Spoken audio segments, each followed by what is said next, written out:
இங்க இந்த பொண்ணு நிறைய பண நகைக்கு ஆசைப்பட்டு ஒரு பொம்மையை கல்யாணம் பண்ணிக்கிறதுக்காக முடிவு பண்றாங்க. இந்த பொண்ணோட லவருமே வீட்டுக்கும் வந்துடுறான். என்ன கைட்டு விட்டு வேற ஒரு வயசானவனை கல்யாணம் பண்ணிக்கிறதுக்கு முடிவு பட்டியான்னு சொல்லி இவனை பயங்கரமா திட்டுறான். டேய் இது ஒரு பொம்மை கல்யாணம், இதை நான் கல்யாணம் பண்றேன்னு வச்சுக்க நிறைய பண நகைகள்லாம் நான் சொந்தக்காரி ஆயிடுவேன், நம்ம 2 பேரும் ரொம்ப சந்தோஷமா இருக்கலாம்டான்னு இந்த பொண்ணு சொல்றாங்க. இந்த பொம்மைக்கு அம்மான்னு சொல்லிட்டு ஒரு லேடி இருக்காங்க. சுத்தி இருக்க எல்லாமே நிறைய பொம்மைங்க தான். அந்த பொம்மைங்களோட முன்னிலையில இந்த பொண்ணுக்குமே கல்யாணம் நடக்குது.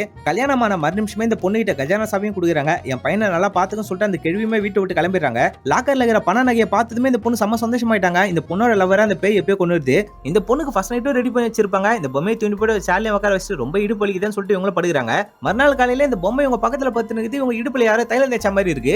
வீட்டு ஏதோ ஒரு விஷயம் தப்பா இருக்குதுன்னு சொல்லிட்டு இந்த பொண்ணை எஸ்கேப் ஆகிறதுக்காக ட்ரை பண்ணா இந்த வீட்டை விட்டு வெளியே போக முடியல. நான் பணத்துக்கு ஆசைப்பட்டு தேவையில்லாம உன்னை கல்யாணம் பண்ணிக்கினேன், என்ன தயவு செஞ்சு வெளியே விட்டுன்னு சொல்லி இந்த பொண்ணை கெஞ்சி பாக்குறாங்க. கல்யாணம் ஆகிறதுக்கு முன்னாடி இதை பத்தி எல்லாம் யோசிச்சிருக்கணும். இந்த வீட்டை விட்டு உன்னால கண்டிப்பா வெளியே போக முடியாதுன்னு சொல்லி இந்த பேயுமே மறுத்துது. செத்து போன லவ்வரை பார்த்ததே இந்த பொண்ணு கொஞ்சம் அழ ஆரம்பிக்கிறாங்க. அப்பதான் இந்த பேயோட கதையும் சொல்ல ஆரம்பிக்குது. ரொம்ப வருஷத்துக்கு முன்னாடி கிராஃப்டிங் பண்ற லேடி இந்த பொம்மையை ரெடி பண்ணி இருந்திருப்பாங்க. அவங்க ஹஸ்பண்ட் பக்கத்துல இருக்கும்போது ஃபேன் கண்டி அவங்களோட தலையிலே வந்து அந்த ஹஸ்பண்ட் மண்டையை போட்டுருவாரு.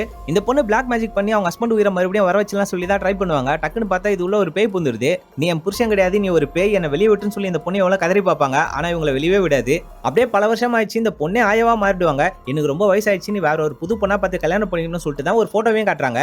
இந்த பேய் ஓகே சொன்னதுக்கு அப்புறம் தான் இந்த பொண்ணையுமே கல்யாணம் பண்ணிருக்கோம். அதுக்கப்புறம் தான் இந்த ஆயாவையும் அது வெளியே விட்டு இருக்கும். ஆக்சுவலா அந்த ஆயா தான் அந்த பொம்மையோட ஒய்ஃபா இருந்திருப்பாங்க. இதுக்கப்புறமேட்டு இந்த பொண்ணு பல வருஷமா இதே வீட்லயே மாட்டி இருந்திருப்பாங்க. இவங்களுக்குமே வயசாயிட்டு ஒரு ஆயாவாக மாறிடுறாங்க. எனக்கும் ரொம்ப வயசாச்சு, இதுக்கப்புறம் உன்னை பார்த்துக்க முடியாது, புதுசா ஒரு பொண்ணை பார்க்கலாம்னு சொல்லி ஒரு போட்டோவையும் காட்டுறாங்க. பணத்துக்கு ஆசைப்பட்டு இந்த பொம்மையை யாரெல்லாம் கல்யாணம் பண்றாங்களோ பல வருஷத்துக்கு அவங்கள ஒரு அடிமை மாதிரி யூஸ் பண்ணிக்குது. அடுத்த கல்யாணத்துக்கு இந்த பொம்மை ரெடி ஆகுது. அப்படி இந்த படத்தை முடிகிறாங்க.